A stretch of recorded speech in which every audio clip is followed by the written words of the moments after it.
السلام عليكم، مرحبا بكم في قناه دوجا شانيل. كنتمنى تكونوا في احسن حال ان شاء الله.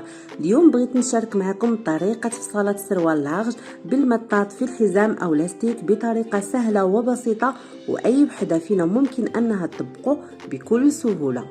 وكنحتاجو الثوب كيبقى حسب الرغبه، كاين اللي كيبغي يدير الخيط اولا الليكرا، المهم الثوب اختياري. وهذا السروال ما بغيتش الخياطه تكون في الجناب، بغيت الخياطه فقط تكون من الداخل. واول شيء كناخذوه هما القياسات، والقياسات اللي كنحتاجو فقط جوج قياسات اللي هما دوره الحوض. كناخذوها على هذا الشكل، كناخذوا سنتيم وكندوروا على الحوض وكنقسموا على 4. هكذا نكونوا تحصلنا على دوره الحوض. والطول كذلك، فقط هادو هما القياسات اللي كنحتاجو لهذا السروال. ونبداو التطبيق على بركه الله. اول شيء كنديروه هو كنحيدوا القياس اللي غنديرو في الحزام على حسب المطاط اللي عندنا، سواء كان المطاط عريض او رقيق. انا عندي المطاط فيه 3 ديال السنتيم، اذا 3 ديال السنتيم كنتنيو الثوب على 2 هي 6 ديال السنتيم، زائد سنتيم ديال الخياطه هي 7 ديال السنتيم. كناخذوا 7 ديال السنتيم على هذا الشكل وكنحدوها بهذه الطريقه هذه، 7 ديال السنتيم 7 ديال السنتيم، وكنحدوها بالمسطره باش ما تلفش لينا مع القياسات.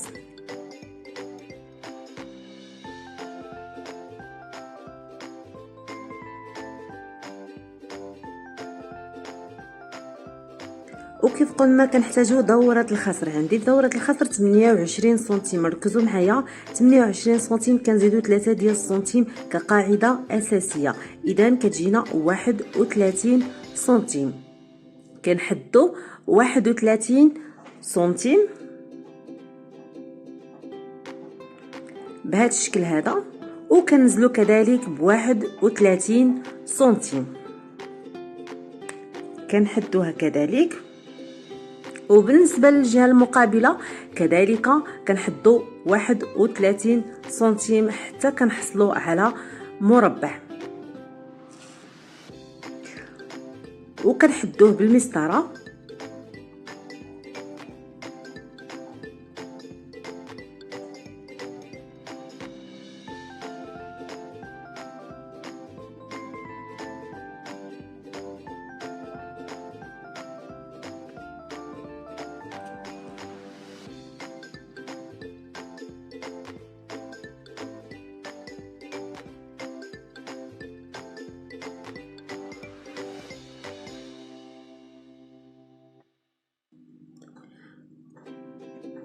وهذا المربع اللي تحصلنا عليه هو الاساس ديال هذا السروال.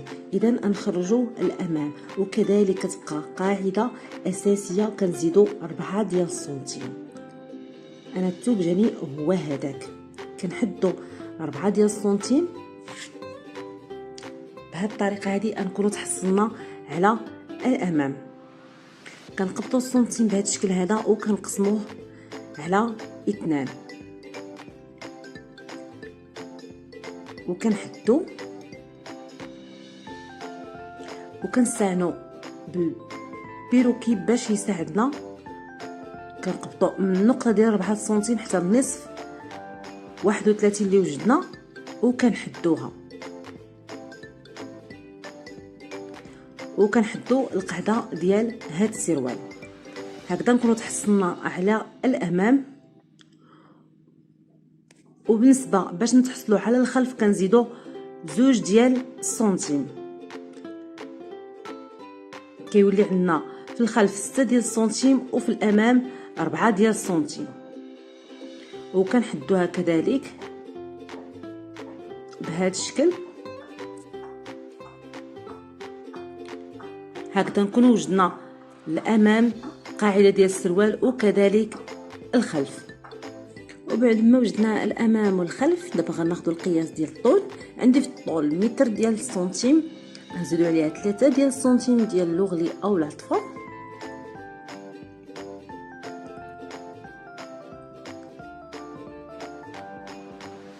كنحدوا الطول ديالنا نزيدوا 3 ديال السنتيم. وبالنسبه للعرض كيبقى العرض اختياري. انا بغيت هذا السروال واسع بزاف، اذا غادي ندير 31 سنتيم في العرض ديالو. كنحدد 31 سنتيم وكنطراسي من النقطه ديال الطول حتى القاعده ديال السروال.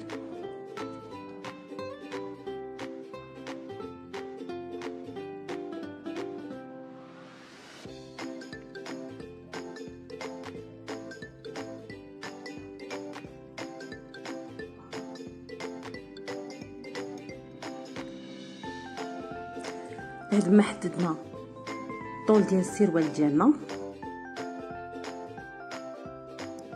واحد الملاحظه دائما من نبغيو نفصلو، دائما غنفصلو الخلف عاد كندوزو للامام، لان بعض الاحيان كنساو وكنضربوا الامام وكنساو الخلف، هكذا كيكونوا ضيعنا السروال ديالنا.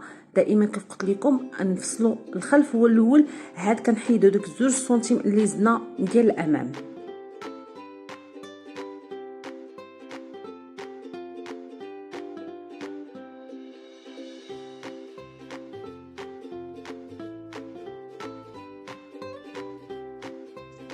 وكناخدو الامام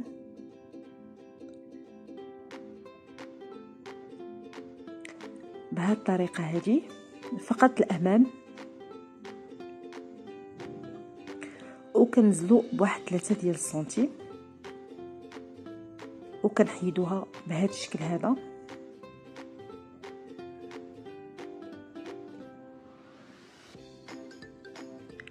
باش يبان لينا الامام من الخلف. وهكذا نكونوا سالينا الفصاله ديالنا. كتبقى لنا فقط اننا نخيطو، والخياطه ديالو سهله وبسيطه.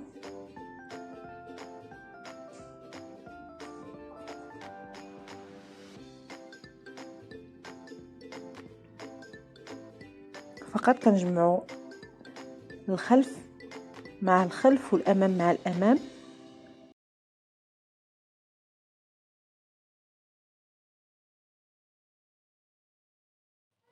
غادي نخيط السروال ديالنا ونشارك معكم الشكل النهائي. وهذا هو الشكل ديال المطاط. طريقه العمل ديالو راه سهله،